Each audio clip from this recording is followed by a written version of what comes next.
내 고초와 재난 곧 쑥과 담즙을 기억하소서. 내 마음이 그것을 기억하고 내가 낙심이 되어나 이것을 내가 내 마음에 담아두었더니 그것이 오히려 나의 소망이 되었사오면 여호와의 인자와 긍휼이 무궁하심으로 우리가 진멸되지 아니함이니이다. 이것들이 아침마다 새로우니 주의 성실하심이 크시도소이다.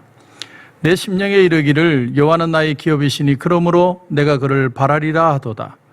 기다리는 자들에게나 구하는 영혼들에게 여호와는 선하시도다. 사람이 여호와의 구원을 바라고 잠잠히 기다림이 좋도다. 사람은 젊었을 때에 멍에를 매는 것이 좋으니 혼자 앉아서 잠잠할 것은 주께서 그것을 그에게 메우셨습니다. 그대의 입을 땅에 티끌에 댈지어다. 혹시 소망이 있을지로다. 아멘. 오늘 본문은 선지자 예레미야의 노래입니다. BC 586년 예루살렘은 완전히 망하게 되죠. 망하게 돼서 시드기야 왕은 두 눈이 뽑힌 채로 끌려가고 많은 성과 또 모든 집들이 불타고 폐허가 되고 많은 사람들이 포로로 끌려가고 죽고합니다. 그런 절망적인 상황, 앞을 봐도 절망, 뒤를 봐도 절망, 옆을 봐도 절망, 모든 것이 절망인 상황에서 하나님이 살아계시다면 어떻게 이런 일이 일어날 수 있을까? 이 예레미야조차도 마음에 심각하게 절망합니다. 그런 절망, 어찌할 수 없는 절망. 그런데 그 절망 속에서 예레미야가 놓치지 않은 게 하나가 있었습니다. 그 놓치지 않은 게 뭐냐면 바로 하나님 앞에 기도였습니다. 기도. 그는 하나님 앞에 기도를 포기하지 않습니다. 비록 내 삶이 절망스럽지만 난 하나님 앞에 이 기도를 포기하지 않습니다. 그런데 기도를 하다가 그 속에서 그는 오히려 소망을 얘기합니다. 소망. 그렇다면 그가 다시 발견한 소망이 뭘까요? 그가 절망 속에서 소망할 수 있는 이유가 뭐였을까요? 그 이유가 바로 하나님이셨다는 거예요. 하나님. 내가 절망 속에 하나님 때문에 하나님 앞에 원망하고 절망하고 기도를 했는데 어떻게 하나님이 소망이 될 수 있느냐? 도대체 예레미야에게 하나님을 소망으로 가질 수 있는 그 근거가 뭘까? 우리가 코로나 바이러스로 절망합니다. 참 언제 해결될지 모르는 낙심이 있어요. 근데 그런 상황에도 우리가 놓치지 말아야 할 것은 기도입니다. 근데 그 기도 가운데 우리가 어떻게 예레미야처럼 하나님을 소망할 수 있을까? 예레미야는 오늘 본문을 통해서 하나님의 세 가지 속성 때문에 나는 하나님을 소망한다라고 표현을 합니다. 저와 여러분도 오늘 이 말씀의 세 가지를 한번 유념해 보시기 바랍니다. 나는 이 하나님의 세 가지 속성 때문에 하나님을 소망할 수 있을까? 여러분 22절을 보십시오. 여호와의 인자와 긍휼이 무궁하심으로 우리가 진멸되지 아니함이니이다. 첫 번째 예레미야가 느꼈던 하나님의 속성은 뭐냐면 인자하십니다. 하나님의 인자하심. 이걸 히브리어로 보면 헤세드라고 표현합니다. 헤세드. 영어로 얘기하면 love and compassion in spite of. 그럼에도 불구하고의 사랑. 이렇게 표현할 수 있습니다. 다시 말하면 헤세드의 사랑이라는 건 조건을 초월한 사랑이라는 거예요. 우리의 이해를 초월한 하나님의 사랑, 그 사랑을 얘기할 때 하나님의 인자하심, 하나님의 헤세드라고 표현을 합니다. 로마서 5장에 보면 하나님은 우리가 연약할 때에 우리를 사랑하셨다고 얘기합니다. 또 우리가 죄인 되었을 때 우리를 사랑하셨다고 얘기합니다. 심지어 우리가 그분의 원수 되었을 때 하나님은 우리를 사랑하셨다라고 표현을 합니다. 이것이 바로 조건을 넘는 헤세드의 사랑입니다. 예수님이 요한복음 13장 1절에 보면 유월절 전에 예수께서 자기가 세상을 떠나 아버지께로 돌아가실 때가 이른 줄 아시고 세상에 있는 자기 사람들을 사랑하시되 끝까지 사랑하시니라 이렇게 표현합니다. 끝까지 사랑하시니라. 자, 예수님이 마지막 만찬자리에서 가룟 유다가 자기를 배신할 걸 알고 계셨습니다. 배신자가 그 자리에 앉아있고 그 사람이 곧 배신할 것을 느끼고 있습니다. 참 극복하기 어려운 자리죠. 그런데 예수님은 그 가룟 유다를 저주할 수밖에 없는 상황이지만 그 자리에서 예수님은 허리를 동이시고 제자들의 발을 씻기십니다. 초대교포였던 크리소스톰은 아마 예수님께서 가룟 유다의 발을 가장 먼저 씻기셨을 것이다, 그렇게 표현을 해요. 가장 힘든 제자를 발을 씻기는 그 사랑을 통해서 부족한 12제자의 발을 다 씻기실 수 있었다라는 거예요. 이게 바로 하나님의 헤세드예요. 그럼에도 불구하고 사랑하시는 사랑. 예레미야의 상황은 절망과 좌절의 상황입니다. 앞을 봐도 뒤를 봐도 어디를 봐도 좌절하고 절망할 수밖에 없습니다. 하나님이 버리신 것 같아요. 그런데 하나님의 성품을 묵상하고 기도하는 가운데 뭘 깨닫게 됐냐면 하나님의 헤세드를 깨달은 거예요. 하나님은 우리를 버리지 않으십니다. 어떤 경우에도 하나님 우리를 버리지 않으신다. 아무리 우리나라가 망하고 우리가 노예로 끌려가도 하나님 우리를 절대로 버리지 않을 것이다. 왜냐하면 하나님은 그럼에도 불구하고, 조건이 그럼에도 불구하고 우리를 사랑하시는 분이시기 때문에, 그것을 깨달았기 때문에 예레미야는 소망을 가질 수 있었다라는 거예요. 두 번째로, 예레미야가 나라가 망하는 그 고난 가운데도 절망하지 않고 소망을 가졌던 두 번째 근거는 뭐냐면 하나님의 긍휼하심 때문입니다. 긍휼. 여러분, 이 단어는 히브리어로 라함이라는 단어예요. 라함. 근데 이 영어로는 멀시라고도 표현할 수 있는 이 단어가, 참 이 단어가 재밌는 게 뭐냐면 이 단어는 평면적인 단어가 아니라 입체적인 단어입니다.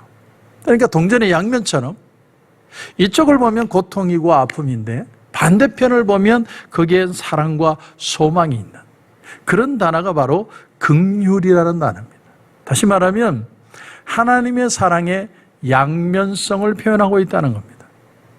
성도 여러분, 하나님은요, 우리가 죄를 지으면 덮어놓고 우리를 사랑하는 분이 아니에요. 채찍을 꺼내서 우리를 때리시는 분이에요. 때리면 아프죠. 맞는 사람은 아픕니다. 하나님 왜 이러십니까? 왜 나를 이렇게 힘들게 하십니까? 우리는 하나님 앞에 호소하죠. 그런데 이 단어의 긍휼하심의 뜻은 뭐냐면 하나님은 사랑하시기 때문에 때린다는 거예요. 사랑하기 때문에 때린다. 사랑과 고통이 공존하는 거예요. 그 아픔이 있으면, 문제가 있으면 그것을 그냥 넘어가실 수 없는 하나님의 마음이 있으시기 때문에 때리시는 거예요. 예레미야가 같이 기도하던 그 당시 유대인들은 우상을 만들고 심각한 부도덕에 빠졌던 그런 삶을 살던 사람들의 모습이 있습니다. 그들의 삶은 정말 저주를 받아 당연했습니다. 예레미야는 그 모습을 솔직하게 고백을 해요. 오늘 1절에서 3절까지의 말씀을 보면 여호와의 분노의 매로 말미암아 고난당한 자는 나로다. 나를 이끌어 어둠 안에서 걸어가게 하시고 비단에서 걸어가지 못하게 하셨으며 종일토록 손을 들어 자주자주 나를 치시는도다. 지금 하나님이 나를 치신다는 사실을 반항하는 게 아니에요. 마땅한 저주고 당연히 받아야 될 고난이라고 얘기하는 거예요. 저도 받을 수밖에 없었던, 내가 아픈 가운데 있을 수밖에 없는 그런 나의 부족한 모습들을 인정하고 있다는 겁니다. 그리고 동시에 때리시고 계시는 하나님의 마음도 동시에 느끼고 있다는 것입니다. 오늘 32절, 33절을 보면 그가 비록 근심하게 하시나 그의 풍부한 인자하심에 따라 긍휼히 여기실 것입니다. 주께서 인생으로 고생하게 하시며 근심하게 하시면 본심이 아니시로다. 본심이 아니시로다. 우리를 근심하고 절망하고 낙심하는 자리에 하나님이 두실 때가 있지만 그것이 하나님의 본 마음이 아니라는 거예요. 네가 현실의 가운데 눈물을 흘리고 고통스러워하고 힘들어하는 모습들이 있지만 내가 너를 그런 고통 가운데 두는 것이 내 원래 마음이 아니야. 하나님이 그렇게 얘기하신다는 거예요. 그게 라함이에요. 그게 긍휼하심입니다. 바벨론 포로가 되게 하셨지만 하나님은 그 바벨론 포로의 삶 속에서도 하나님은 보호해 주세요. 그리고 하나님은 다시 그들을 70년 후에 바벨론 포로에서 돌아오게 하십니다. 왜? 하나님은 라함의 하나님, 긍휼히 여기시는 하나님이시기 때문이에요. 그래서 예레미야는 지금 뭘 보느냐면 하나님은 긍휼히 여기시는 그 성품이 계시기 때문에 내가 절망이 아니라 소망을 가지고 하나님을 바라봅니다. 이 긍휼하신 하나님의 모습 때문에 내가 소망의 새 아침 앞에 서 있습니다. 이렇게 고백하는 거예요. 여러분, 우리 인생에도 아직도 끝나지 않은 내일의 시간이 있습니다. 내일은 하나님의 것이에요. 그 하나님의 긍휼하심 때문에, 라함의 하나님이시기 때문에 우리는 내일 아침이 소망인 것을 소망할 수 있다는 거예요. 세 번째는 예레미야가 나라가 망하는 상황에도 절망하지 않고 오히려 그 속에서 소망을 가졌던 이유는 하나님의 성실하심 때문이에요. 성실하심. 22절, 23절 보시면 여호와의 인자와 긍휼이 무궁하심으로 우리가 진멸되지 아니함이니이다. 이것들이 아침마다 새로우니 주의 성실하심이 크시도소이다.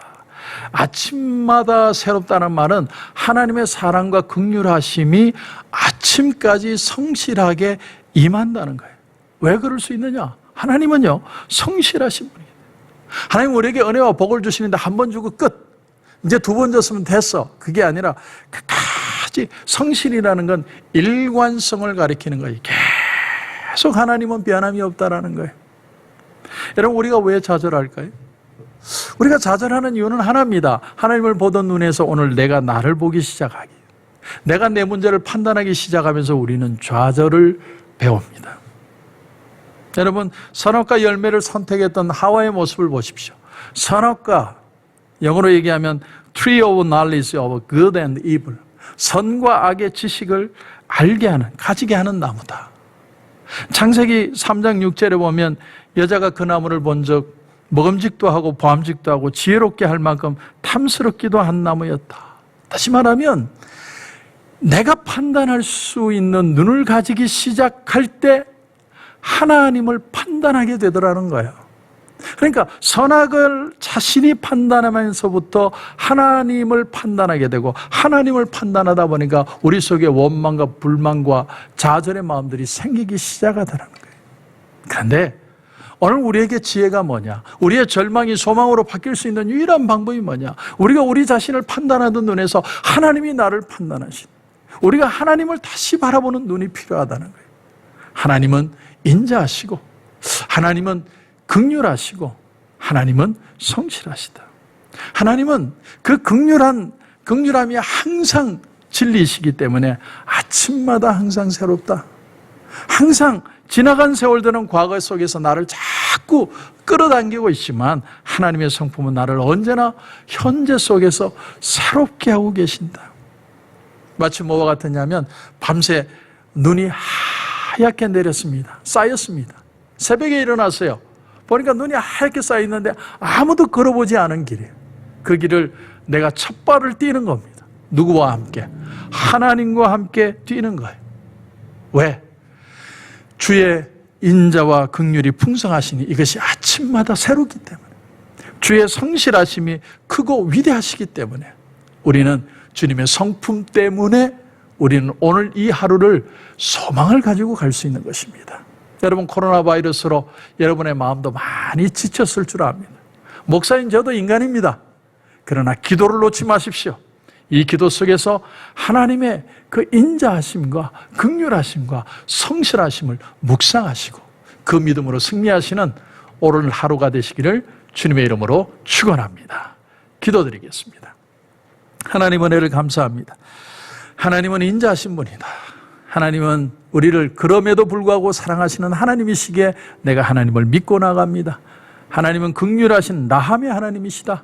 우리를 때리시지만 또한 그 아픔을 보시고 우리를 회복하시는 하나님이시다. 그 하나님의 성품 때문에 우리는 미래를 기대하고, 하나님은 성실하신 하나님이시다. 하나님은 한 번도 변함이 없이 똑같은 마음으로 우리를 사랑하고 계시기 때문에 우리는 하나님을 믿고 소망합니다. 그 믿음으로 승리하는 오늘 이 새벽이 될 수 있도록 축복하여 주시옵소서. 하나님 은혜 베풀어 주실 줄 믿고 예수님의 이름으로 기도드립니다. 아멘.